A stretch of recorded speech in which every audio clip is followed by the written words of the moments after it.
আসসালামু আলাইকুম। ভিডিও করার সময় আমার সব বন্ধু-বান্ধবরাই জিজ্ঞাসা করে, "ভাই তুই এই ভিডিওগুলা দিয়ে কি করবি?" ওদেরকে যে কেমনে বুঝাই আমি আমার স্মৃতিগুলাকে সংরক্ষণ করতে কি যে পছন্দ করি। মূলত ৫-৬ বছরকার আগেকার ছবিগুলাও কিন্তু আমার কাছে আছে। আর হ্যাঁ, আমাদের এই যে স্কুলে ইফতার মাহফিল হয়, তখন কিন্তু আমাদের সব বন্ধু-বান্ধবরা একত্রিত হয়।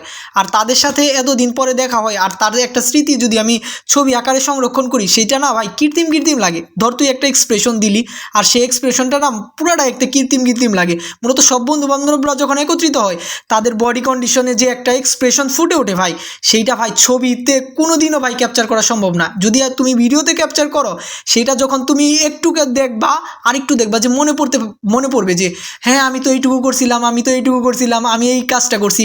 আর আমাদের যে এই ইফতার আয়োজনটা হয়, যে এত সুন্দর হয়, আমাদের বন্ধু বান্ধবরা যে কি এক্সপার্ট, সেইটা যখন তারা ভবিষ্যতে দেখবে যে তারা 2-3 ঘন্টার ভেতরে একটা বড় আয়োজন করতে পারছে, আর তার মধ্যেও তাদের বিদেশি বন্ধুদেরও অনেকটা স্পন্সার ছিল, যার ফলে আয়োজনটা আরও বেশি সুন্দর হয়েছে।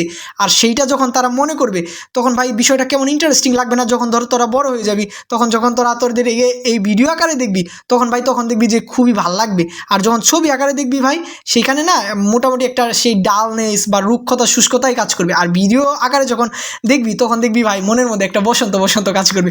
বিষয়টা হচ্ছে কি এখানেই তফাৎ। আর ভিডিওর ক্ষেত্রে মানে পুরা এক্সপ্রেশনটা তুই ভাই ক্যাপচার করতে পারবি, যেটা ভাই ছবির ক্ষেত্রে কখনো সম্ভব না। আর আমি যখন বড় হয়ে যাব, তখন মূলত যখন এইগুলা দেখবো, তখন আমার মনে পড়বে যে হ্যাঁ আমি এইরকম ছিলাম, আমার বন্ধুবান্ধবগুলা এরকম ছিল, আমার বন্ধুবান্ধবরা মিলে এই ধরনের মজা করতাম, এইরকম একটা ইফতার পার্টির আয়োজন হইতো, এরকম যাইতাম টাইতাম, ভাল লাগতো।